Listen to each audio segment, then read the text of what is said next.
പ്രകാശ. എന്താ? അല്ല, നിന്റെ നേതാവ് വേറെന്തോ ഒരു പേരാണല്ലോ നിന്നെ വിളിച്ചത്. RSPയോ KSPയോ? അല്ലച്ചാ, KRP. പൊളിറ്റിക്കൽ സർക്കിളിൽ ഞാൻ പറയപ്പെടുന്നത് അങ്ങനെയാ. കോട്ടപ്പള്ളി രാഘവൻ നായർ പ്രകാശൻ, അതാണ് KRP. അയ്യേ, പ്രകാശ് എന്നുള്ള പേര് നല്ലതായിരുന്നില്ലേ? പക്ഷെ ഒരു രാഷ്ട്രീയ നേതാവിന് 3 അക്ഷരമുള്ള ഇംഗ്ലീഷ് പേര് രാശിയ. ഇപ്പോ MGR, NTR, PKB, EMS, AKG എല്ലാം 3 അക്ഷരല്ലേ. ഞാൻ KRP 3 അക്ഷരം. ഓ, അതാണല്ലേ. പക്ഷെ മോൻ ഇത്ര വലിയ നേതാവൊക്കെ ആയിട്ടും നമ്മുടെ ആനന്ദനെ ഒന്ന് സഹായിക്കുന്നില്ലല്ലോ. ഏതാനന്ദൻ?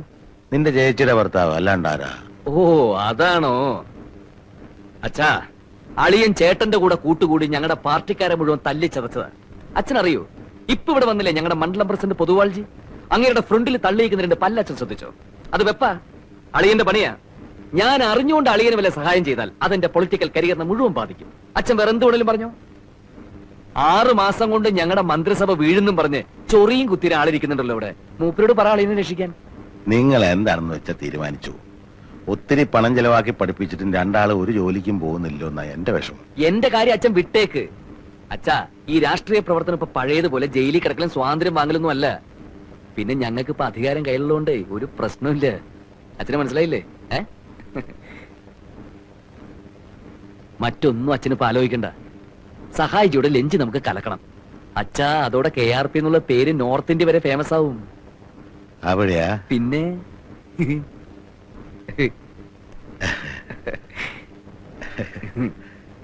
അവര് പറയുന്നത് മുഴുവൻ വിശ്വസിച്ചോ? എനിക്കെന്താ, ഫേമസ് ആകും അത്രേ. അവരെ എങ്ങനെങ്കിലും നിർബന്ധിച്ച് ജോലിക്ക് വിടാനല്ലേ ഞാൻ നിങ്ങളോട് പറഞ്ഞത്. എടീ, ഞാനൊരു കാര്യം തീർത്തു പറയാം. നമ്മുടെ മക്കൾക്ക് എന്നെക്കാളും നിന്നെക്കാളും ബുദ്ധിയുണ്ട്. നമ്മൾ മനസ്സിൽ കാണുമ്പോ അവർ മരത്തിൽ കാണും. നിനക്കറിയാവോ, ട്രാക്ക് മാറി ഓടിയ തീവണ്ടിക്ക് സ്വന്തം കുപ്പായ ഊരി കത്തിച്ച് സിഗ്നൽ കൊടുത്തവനാ ഞാൻ.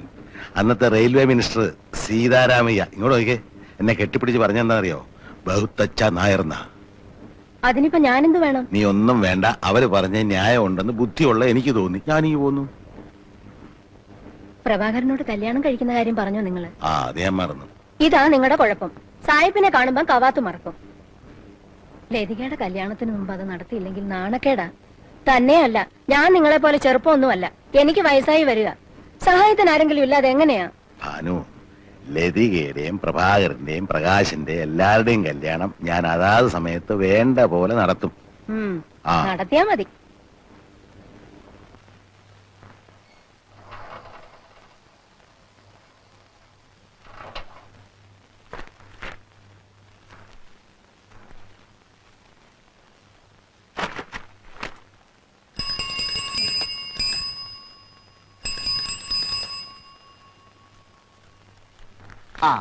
ഇതാ ബില്ല്.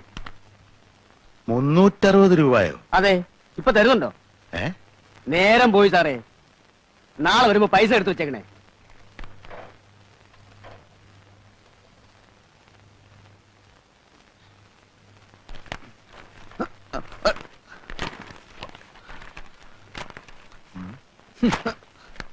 ആരാ മക്കളെ ഇത്രയും പത്രങ്ങൾക്ക് പൈസ കൊടുക്കുന്നത്? അമ്മയാണച്ചാ. മാസം 360 രൂപയോ? അവൻ വരുത്തുന്ന മൂരാച്ചി പത്രങ്ങൾ നിർത്തിയ കച്ച. ഞാൻ അയക്കുന്നത് ഇന്ന് ഇത്രയും രൂപ എങ്ങനെയാ ഭാനു പത്രത്തിന് കൊടുക്കുന്നെന്ന് എനിക്ക് മനസ്സിലാകത്തത്. അത് അച്ഛാ, ഞാൻ ഇവിടുന്ന് അങ്ങനെ അധികം ഭക്ഷണമൊന്നും കഴിക്കുന്നില്ലല്ലോ. പാർട്ടി ഓഫീസിലെ പരിപ്പോടെയും ചായ മാത്രമേ ഉള്ളൂ. ഞങ്ങൾ അധ്വാനിക്കുന്ന ജനവിഭാഗമാണല്ലോ. ഇത് അമ്മ എന്റെ ഭക്ഷണത്തിൽ നിന്ന് ലാഭിക്കുന്നതാ. ബഡ്ജറ്റിൽ ഗംഭീര നികുതി ഇളവ്. കഴിഞ്ഞ സർക്കാർ പാവങ്ങളുടെ മേൽ അടിച്ചേൽപ്പിച്ചിരുന്ന അമിത നികുതികൾ റദ്ദാക്കിക്കൊണ്ടതാണ് പുതിയ സർക്കാരിന്റെ ബഡ്ജറ്റ്. വിപ്ലവാത്മകമായ നികുതി ഇളവുകളാണ് പുതിയ സർക്കാർ പ്രഖ്യാപിച്ചിട്ടുള്ളത്. ഉള്ളിയുടെ വില കുതിച്ചുയർന്നു. കൊച്ചി ആഗസ്റ്റ് 17. 3 മാസം മുൻപ് വരെ 40 കിലോ അടങ്ങുന്ന ഒരു ചാക്ക് വലിയ ഉള്ളിക്ക് 70 രൂപയായിരുന്നത് പുതിയ സർക്കാർ വന്നതിന് ശേഷം 8 ഇരട്ടിയായി വർദ്ധിച്ച് 540 രൂപയായിരിക്കുന്നു. പാവങ്ങൾ ഇനി അങ്ങോട്ട് ഉള്ളിയില്ലാതെ ജീവിക്കേണ്ടി വരുന്ന ഒരു സ്ഥിതിവിശേഷമാണ് സംസ്ഥാനത്ത് സംജാതമായിരിക്കുന്നത്. നിത്യോപയോഗ സാധനങ്ങളായ വെണ്ണ, ചീസ്, ചീപ്പ്, കത്രിക തുടങ്ങിയവയുടെയും വില കുറഞ്ഞു. പൗഡർ, സുഗന്ധദ്രവ്യങ്ങൾ, തുണി തിന്നാൻ ഉപയോഗിക്കുന്ന സൂചി തുടങ്ങിയവയുടെയും വില കുറച്ചു. ഇനി ജനങ്ങൾക്ക് രാവിലെ ഉച്ചക്കും രാത്രിയിൽ ഇഷ്ടം പോലെ സൂചി വാങ്ങി തിന്നാലോ. അച്ഛാ, ഇത് കണ്ടോ? ക്രമസമാധാന നില ആകെ തകരാറിലായിരിക്കാണ്. പോലീസ് നിർവീര്യമായി നിൽക്കുക. പഴയ സർക്കാർ തന്നെയാണ് അധികാരത്തിലിരിക്കുന്നതെന്ന് കരുതിയാണ് പോലീസിന് യാതൊരു ജാഗ്രതയും ഇല്ലാത്തതെന്ന് മുഖ്യമന്ത്രി. എല്ലാം ശരിയായി വരാൻ കുറച്ച് സമയം പിടിക്കും. ഇന്ന് സ്കൂൾ സമരം വല്ലതും ഉണ്ടോ പത്രത്തില്? ഇന്നൊന്നും കാണുന്നില്ല. പക്ഷേ വലിയൊരു സമരം വരാനിരിക്കുന്നുണ്ട്. എല്ലാം തകിടം മറിക്കുന്ന വിമോചന സമരം. ഒരു ബസ് കണ്ടക്ടറും സ്കൂൾ കുട്ടിയും തമ്മിൽ എന്താ പ്രശ്നമുണ്ടെന്ന് കേട്ടു. ഇന്ന് സമരമൊന്നും ഇല്ലല്ലേ? കഷ്ടായിപ്പോയി. വോട്ട് ചെയ്ത് ജയിപ്പിച്ച ജനങ്ങൾ പാഠം പഠിക്കുമെന്ന് പ്രതിപക്ഷ നേതാവ്.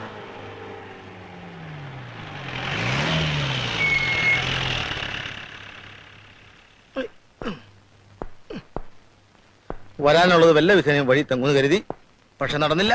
കാലിനെന്ത് പറ്റിയാണെന്താ? കാലിനെ പറ്റിയത് വെളിയിൽ നിന്നുള്ള കാഴ്ചയാ. ഷർട്ടൂരിയാൽ ദേഹാസകലം നീലിച്ച പാടുകളാ.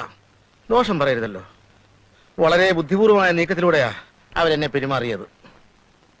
INSPയുടെ ജാഥയ്ക്ക് നേരെ കല്ലേറുണ്ടാവുമെന്നും പ്രൊട്ടക്ഷൻ കൊടുക്കണമെന്നും സർക്കിൾ എന്നെ വിളിച്ചു പറഞ്ഞു. പക്ഷെ ജാഥയ്ക്ക് നേരെ കല്ലേറുണ്ടായില്ല, എനിക്ക് നേരെ ഉണ്ടായി. എല്ലാ ഏർപ്പാടുകളും ഇവര് തന്നെ ചെയ്തതാ. ഏറ് തുടങ്ങിയ പിന്നെ ജാഥ അക്രമാസക്തമാവുമല്ലോ. അക്രമാസക്തമായി. എല്ലാ അക്രമവും എന്റെ നേരേക്കായിരുന്നു എന്ന് മാത്രം. ഞാനും വിട്ടുകൊടുത്തില്ല. സർവശക്തിയും സംഭരിച്ച് ഞാൻ ഓടി. ഒരു തോട്ടി ചാടി. തോട്ടിലൂടെ 7 കിലോമീറ്റർ ഒഴുകിച്ചെന്ന് ഒരു കരക്കടിഞ്ഞു. സന്തോഷമായല്ലോ. താനും തന്റെ പാർട്ടിയിൽപ്പെട്ട സകല ഡൂക്ലികളും കാണിച്ചെന്ന എല്ലാവരെയും എന്നാൽ കഴിയുന്ന വിധം ഞാൻ തല്ലി. ഒരളിയനോട് ഇങ്ങനെ തന്നെ വേണം പെരുമാറാൻ. 6 മാസത്തിനകം ഈ സർക്കാർ നിലംപതിക്കും. എനിക്കിനി മേലും കീഴ് നോക്കാനില്ല. പ്രമോഷൻ, CMന്റെ സെക്യൂരിറ്റി ചീഫ്, എന്തെല്ലാം പ്രലോഭനങ്ങളായിരുന്നു. നേര് പറഞ്ഞാൽ ഞാനിവിടെ വന്നത് നിന്നെ കാണാൻ വേണ്ടിട്ടാ. ഇടിവെട്ടിയവനെ പാമ്പ് കടിച്ചെന്ന് പറഞ്ഞ കൂട്ടത്തില് തല്ലും മേടിച്ച് സ്റ്റേഷൻ ചെന്നപ്പോ അവിടെ കിടക്കുന്നു മനോഹരമായ ഒരു ട്രാൻസ്ഫർ ഓർഡർ. കാസർഗോഡ് ജില്ലയിലെ ഏതോ ഒരു കാട്ടിലേക്ക്. പറയാൻ എനിക്ക് അർഹതയില്ല.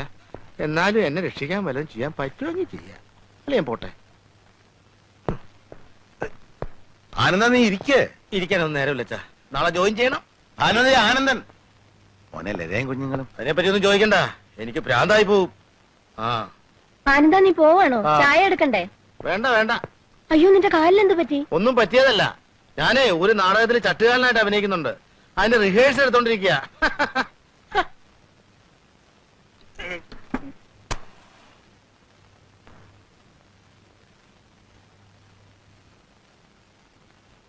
താത്വികമായ ഒരു അവലോകനമാണ് ഞാൻ ഉദ്ദേശിക്കുന്നത്. ഒന്ന്, വിഘടനവാദികളും പ്രതിക്രിയാവാദികളും പ്രഥമദൃഷ്ട്യാ അകൽച്ചയിലായിരുന്നെങ്കിലും അവർക്കിടയിലുള്ള അന്തർധാര സജീവമായിരുന്നു എന്ന് വേണം കരുതാൻ. ഒന്ന്, ബൂർഷ്വാസികളും തക്കം പാർത്തിരിക്കുകയായിരുന്നു. അങ്ങനെയാണ് തെരഞ്ഞെടുപ്പ് നമുക്ക് പ്രതികൂലമായി ഭവിച്ചത്. അതാണ് പ്രശ്നം. മനസ്സിലായില്ല. അതായത് വർഗാധിപത്യവും കൊളോണിയലിസ്റ്റ് ചിന്താസരണികളും റാഡിക്കൽ ആയിട്ടുള്ള ഒരു മാറ്റമല്ല. ഇപ്പൊ മനസ്സിലായോ? എന്തുകൊണ്ട് നമ്മൾ തോറ്റു എന്നുള്ളത് ലളിതമായിട്ടൊക്കെ പറഞ്ഞാൽ എന്താ? ഈ പ്രതിക്രിയാവാദകവും കൊളോണിയലിസവും എന്നൊക്കെ പറഞ്ഞ് വെറുതെ കൺഫ്യൂഷൻ ഉണ്ടാക്കുന്നതിനാ. ഉത്തമം ഉണ്ടാതിരിക്കും. സ്റ്റഡി ക്ലാസ്സിലൊന്നും കൃത്യമായി വരാത്തതുകൊണ്ടാണ് നിനക്കൊന്നും മനസ്സിലാവാത്തത്. കോട്ടപ്പള്ളിക്ക് മനസ്സിലായോ? എങ്കിലും ഒന്ന് പറഞ്ഞു തന്നാട്ടെ, നമ്മൾ എന്തുകൊണ്ട് തോറ്റു? കുമാരപിള്ള സാറ് നമ്മുടെ താത്വിക ആചാര്യനാണ്. തൽക്കാലം അദ്ദേഹം പറയുന്നത് നമ്മൾ കേട്ടാ മതി. എടോ ഉത്തമ, ഉൾപാർട്ടി ജനാധിപത്യം അനുവദിച്ചിട്ടുണ്ട്, ശരിയാ. നമ്മളെല്ലാവരും ഒരുമിച്ചിരുന്ന് ദിനേശ് വേടി വലിക്കുന്നതും അതുകൊണ്ടാണ്. എന്ന് വെച്ച് പാർട്ടിയിലെ ബുദ്ധിജീവികളെ ചോദ്യം ചെയ്യരുത്. മനസ്സിലായോ? ഒരു കാര്യം ഞാൻ പറയട്ടെ. പറയൂ. നമ്മുടെ പാർട്ടിക്ക് അടിത്തറയില്ല. പണ്ടൊക്കെ നമ്മുടെ പാർട്ടി എന്ന് പറഞ്ഞാൽ നാട്ടിൽ ആരെങ്കിലും മരിച്ചാൽ അവിടെ ഓടിയെത്തി വിറക് വെട്ടിക്കൊടുക്കും, കുഴി വെട്ടിക്കൊടുക്കും. ഒരു വീട്ടിൽ ഒരു കല്യാണം വന്നാലും ആദ്യാവസാനം നമ്മളവിടെ ഉണ്ടാവും. ഡോക്ടറെ വിളിക്കാനും രോഗിയെ ആശുപത്രിയിൽ എത്തിക്കാനും മുൻപന്തിയിൽ കാണും. ഇപ്പോഴതൊന്നും ഇല്ല. അതുകൊണ്ടാണ് ഞാൻ പറഞ്ഞത് RDPക്ക് അടിത്തറ ഇല്ലെന്ന്. നിങ്ങളോട് അവിടെ ഇരിക്കാനാ പറഞ്ഞത്. അച്ചടക്കമില്ലാതെ പെരുമാറിയാൽ അറിയാലോ, ഞങ്ങളത് പഠിപ്പിക്കും. ക്രിയാത്മകമായ ഈ ചർച്ചയിലൂടെ ഉരുത്തിരിഞ്ഞു വന്ന ഒരു കാര്യം ഞാൻ പറയാം.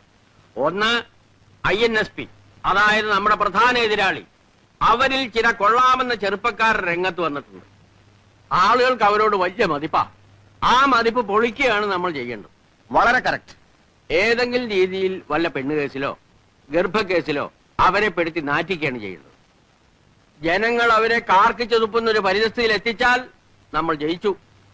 6 മാസത്തിനുള്ളിൽ നമുക്ക് നഷ്ടപ്പെട്ടതെല്ലാം വീണ്ടെടുക്കാം. പരിപ്പൂട എവിടെയോ? ഇന്ന് പരിപ്പൂട ഉണ്ടാക്കില്ല സാർ. പരിപ്പൂട ഉണ്ടാക്കിയില്ലേ? പരിപ്പൂടയും ചായയും ബീഡിയുമാണ് ഞങ്ങളുടെ പാർട്ടിയുടെ പ്രധാന ഭക്ഷണം. തനിക്ക് അറിഞ്ഞൂടെ? എടുക്ക പോയി പരിപ്പൂട ഉണ്ടാക്കി കൊണ്ടുവരാ. പാർട്ടി പറയുന്ന ആദ്യം അനുസരിക്കാം എന്ന് പറഞ്ഞാൽ പാർട്ടിക്ക് അബദ്ധങ്ങളെ പറ്റി ചൂണ്ടിക്കാണിക്കേണ്ടവരാണ്. അതിനല്ലേ നേതാക്കന്മാരുള്ളത്.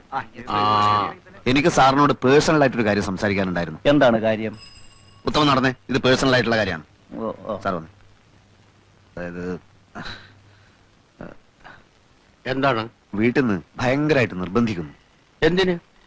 ഞാൻ പെണ്ണ് കെട്ടണത്രേ. പെണ്ണ് കിട്ടാനോ? അയ്യേ, തനിക്കൊരു ബ്രൈറ്റ് പൊളിറ്റിക്കൽ ഫ്യൂച്ചർ ഞാൻ കാണുന്നുണ്ട്. ഭാര്യയും കുടുംബമൊക്കെ അതിന് തടസ്സാണ്. അച്ഛൻ ഒരേ പിടിപിടിക്കുകയാണ്.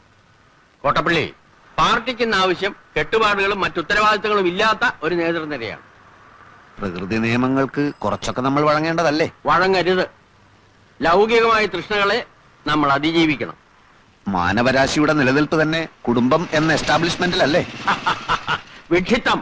എല്ലാ എസ്റ്റാബ്ലിഷ്മെന്റുകൾക്കും എതിരെയാണ് നമ്മുടെ യുദ്ധം. ഭാര്യ ഉണ്ടാവുക, കുഞ്ഞുണ്ടാവുക, അതൊക്കെ നമ്മുടെ മനസ്സിൽ സ്നേഹത്തിന്റെ വിത്ത് മുളപ്പിക്കുമെന്ന് എവിടെയോ വായിച്ചിട്ടുണ്ട്. അത് വരട്ട് തത്വവാദമാണ്. സഹജീവികളെ, തൊഴിലാളി വർഗത്തെ സ്നേഹിക്കാൻ ശീലിക്കുക. തുറന്നു പറയാം, അടിസ്ഥാനപരമായി നമ്മുടെ പാർട്ടിക്ക് കല്യാണം ഇഷ്ടമല്ല. അപ്പൊ സാറ് കല്യാണം കഴിച്ചതോ? അതിൽ ഞാൻ ഇന്ന് ഖേദിക്കുന്നു. എന്നാ പിന്നെ ഇപ്പൊ ഭാര്യ ഉപേക്ഷിക്കരുതോ? തന്റെ കാര്യമാണ് നമ്മളിപ്പോ ഡിസ്കസ് ചെയ്യുന്നത്. പറയുന്നതൊന്ന് പ്രവർത്തിക്കുന്ന വേറൊന്നും. ദൈവമില്ല, അമ്പലമില്ല എന്നൊക്കെ വിളിച്ചു പോകും. എന്നിട്ട് ആരും കാണാതെ തലയിൽ മുണ്ടും പോയിച്ച് ദൈവത്തെ തൊഴാൻ പോകും. ആര്? സാറ് തന്നെ. തൃച്ചമ്പടി അമ്പലത്തിൽ എന്നും കാലത്ത് സാറ് തൊഴാൻ പോകുന്നത് ഞാൻ കാണാറുണ്ട്. താനിതെങ്ങനെ കണ്ടു? ഞാനൊരു രഹസ്യമായിട്ട് തൊഴാൻ പോകാറുണ്ട്. എന്നാലേ ഇത് തൽക്കാലം നമ്മൾ രണ്ടുപേരും മാത്രം അറിഞ്ഞാൽ മതി. താൻ വേണേ കല്യാണം കഴിച്ചോളാം. പക്ഷെ ഒരു കാര്യത്തെ തനിക്ക് നിർബന്ധം വേണം. എന്ത്? നമ്മുടെ പാർട്ടി നയങ്ങളെയും ആദർശങ്ങളെയും ബഹുമാനിക്കുന്ന ഒരു പെൺകുട്ടിയെ വേണം കല്യാണം കഴിക്കാൻ. അത് 100% ഞാൻ ഉറപ്പ് വരുന്നു. എന്നാ താങ്ക് യു.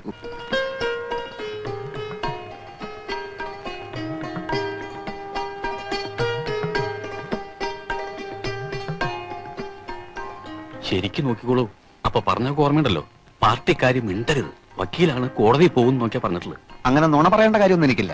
എന്താ? ഒന്നുമില്ല, ചില കോടതി കാര്യങ്ങൾ പറയായിരുന്നു. അല്ല, റവല്യൂഷണറി ഡെമോക്രാറ്റിക് പാർട്ടിയിലെ ഒരു ബുദ്ധിജീവിയാണ് ഞാൻ. ഒരു തമാശക്ക് സൈഡായിട്ട് ഉണ്ട്. തമാശക്കോ? പാർട്ടി എന്റെ ജീവാത്മാവും പരമാത്മാവുമാണ്. എനിക്ക് പെൺകുട്ടിയോട് ചില കാര്യങ്ങൾ ചോദിച്ചറിയാനുണ്ട്. അധ്വാനിക്കുന്ന തൊഴിലാളി വർഗത്തിന്റെ മോചനത്തിന് വേണ്ടി തോളോട് തോൾ ചേർന്ന് പ്രവർത്തിക്കാൻ തയ്യാറുണ്ടോ? പറയൂ. വേണ്ട, ഞാൻ തയ്യാറെടുപ്പിച്ചോളാം. കുട്ടിയുടെ സാമൂഹ്യ ബോധം എനിക്കൊന്ന് പരിശോധിക്കണം. ബൂർഷാസി കം സെലിം എന്ന് പറയുന്ന പുസ്തകം വായിച്ചിട്ടുണ്ടോ? അല്ലെങ്കിൽ down trodden a question mark, അഡിൽ സക്സലിയുടെ പുസ്തകം? അതുമല്ലെങ്കിൽ ദാസ് ക്യാപിറ്റൽ? എന്താ വായനാശീലം ഇല്ലേ? അതൊക്കെയുണ്ട്. മംഗളം വാരികയിലും മനോരമയിലും വരുന്ന മിക്ക നോവലുകളും ഇവിടെ ഞങ്ങൾ എല്ലാവരും വായിക്കാറുണ്ട്. അത്രേ ഉള്ളൂ. ശരി, വായിച്ച നോവലുകളിൽ ഏറ്റവും ഇഷ്ടപ്പെട്ട നോവൽ ഏതാണ്? ഏതാ മോളെ? അത് ഏതായാലും പറഞ്ഞേക്ക്. ഏറ്റവും ഇഷ്ടപ്പെട്ടത് മനോരമയിലെ ഹവാ ബീച്ച്. ഹവാ ബീച്ചോ? അതെന്ത് ബീച്ചാണ്? അതേതെങ്കിലും ഫോറിൻ ബീച്ച് ആയിരിക്കും. കോട്ടയം പുഷ്പനാഥനെയും മാത്യു മറ്റത്തിനെയും മോൾക്ക് വലിയ ഇഷ്ടാ. ഇഷ്ടം എന്ന് പറഞ്ഞാൽ അത് സാരമില്ല. എനിക്ക് ചില നിബന്ധനകൾ മുമ്പോട്ട് വെക്കാനുണ്ട്. കല്യാണത്തിന് ആർഭാടങ്ങളൊന്നും പാടില്ല. ഞങ്ങളുടെ പാർട്ടി ഓഫീസിൽ വെച്ച് വളരെ ലളിതമായ ഒരു ചടങ്ങ്. ഞാനൊരു രക്തഹാരം അങ്ങോട്ടണിയിക്കും, കുട്ടി ഒരു രക്തഹാരം ഇങ്ങോട്ടണിയിക്കും. അതിനുശേഷം അരമണിക്കൂർ നേരം ഞങ്ങളുടെ പാർട്ടി പ്രവർത്തകർ ഞങ്ങളുടെ പാർട്ടി സൂക്തങ്ങൾ ഉറക്കെ ചൊല്ലും. പിന്നെ ഒരു ഗ്ലാസ് നാരങ്ങ വെള്ളം. ചടങ്ങ് തീർന്നു. ഞാൻ അധികവും അണ്ടർഗ്രൗണ്ടിലായിരിക്കും, ഒളിവിൽ. ശ്രീമാൻ തോപ്പിൽ ഭാസിയുടെ ഒളിവിലെ ഓർമ്മകൾ വായിച്ചിട്ടില്ലേ? അതുപോലൊരു ജീവിതമായിരിക്കും മിക്കപ്പോഴും. NSP ഞങ്ങളെ വേട്ടയാടുകയാണല്ലോ. ചിലപ്പോൾ ലോക്കപ്പിലോ ജയിലിലോ ആയെന്ന് വരാം. ഒരു വിപ്ലവകാരിയുടെ ഭാര്യ എന്തും സഹിക്കാൻ പ്രാപ്തയായിരിക്കണം. ചിലപ്പോൾ കുട്ടി വെടിയുണ്ടകൾ നേരിടേണ്ടി വന്നേക്കാം. അപ്പോൾ വിരിമാർ കാണിച്ചു കൊടുക്കേണ്ടി വരും. മോളകത്തേക്ക് വെക്കോ. അച്ഛനേരം നീ വന്നേ. താനൊരു ഭ്രാന്തരെയാണോ എന്റെ മോക്ക് ഭർത്താവായി കൊണ്ടുവന്നിരിക്കുന്നത്? എന്നോട് ക്ഷമിക്കണം, ഇത്രയും ഞാൻ പ്രതീക്ഷിച്ചില്ല. എത്രയും പെട്ടെന്ന് അവനെ പിടിച്ചോണ്ട് പോയില്ലെങ്കിൽ നല്ല ചുട്ട അടി കിട്ടും പറഞ്ഞു. അയ്യോ വേണ്ട വേണ്ട, ഇപ്പൊ പോയേക്കാം. എന്നിട്ടേ പോവാം. എന്റെ നിർദ്ദേശങ്ങളുടെ പ്രതികരണം പറഞ്ഞില്ല. പ്രതികരണം അറിയാൻ കാത്തു നിന്നാൽ കുഴപ്പം ചെയ്യും. അല്ലെ, എണീക്കാനല്ലേ പറഞ്ഞത്? അതൊക്കെ പോണ വഴിക്ക് പറഞ്ഞുതരാം. ഇനി ഇവിടെ നിൽക്കണ്ട. അതിൽ വലിയ തെറ്റൊന്നും ഞാൻ കാണുന്നില്ല. കല്യാണത്തിന് മുമ്പ് എല്ലാം തുറന്ന് പറയുന്നല്ലേ നല്ലത്. ഇതാണോ തുറന്നു പറയല്? വെടിവെപ്പ് ഉണ്ടാവും, ജയിലിൽ കിടക്കുന്നൊക്കെ പറഞ്ഞപ്പോ ആ പെണ്ണും തന്തയും പേടിച്ചു പോയി. ആ തന്തനെ തല്ലില്ലെന്ന് മാത്രമേ ഉള്ളൂ. ഈ വക നാറിയ പരിപാടിക്ക് മേലാ രാഘവട്ടനെ അയക്കരുത്. അങ്ങനെ പറഞ്ഞാൽ എനിക്ക് പറ്റില്ല തന്നെ. രണ്ടാൾക്കും വാചകടി വളരെ കൂടുതലാച്ചാ. ഏത് രണ്ടാൾക്കും? പ്രഭേട്ടനും പ്രകാശേട്ടനും. വാചകടി മാത്രമേ ഉള്ളൂ, അതല്ലേ കഷ്ടം. ഏട്ടന്മാരെ കുറിച്ച് ഇങ്ങനൊന്നും പറയരുത് മോളെ. എങ്ങനെയാച്ചാ പറയാതിരിക്കാ? ഇന്നാള് പ്രഭേട്ടൻ എന്നോട് പറയാ RDPയുടെ ജാഥയിൽ മുദ്രാവാക്യം വിളിച്ച് നടക്കാൻ. വയ്യെന്ന് പറഞ്ഞപ്പോ എന്നെ തല്ലാൻ വരുന്നേ. അവിടെയാ? അതൊക്കെ പോട്ടെ, ഞാൻ കളയ്ക്കാം. ഇങ്ങോട്ട് വരൂ. വിത്ത് എവിടുന്ന രാഘവട്ടാ? പാനം സൂക്ഷിച്ചു വെച്ചിരുന്ന. ഇതൊക്കെ കൃഷി വകുപ്പൊന്ന് മേടിക്കണം, നല്ലത്. രാഘവട്ടാ, കൃഷി വകുപ്പിൽ മിടുക്കനായ ഒരു ഉദ്യോഗസ്ഥനുണ്ട്. ഇവിടെ എന്തൊക്കെ കൃഷി ചെയ്യാൻ പറ്റുമെന്ന് മൂപ്പരോടും ചോദിച്ചു നോക്കാം. ഇത്തിരി ചൂടനാണെങ്കിലും കൃഷി എന്ന് പറഞ്ഞാൽ മരിക്കും. ഭയങ്കര ആത്മാർത്ഥയാ.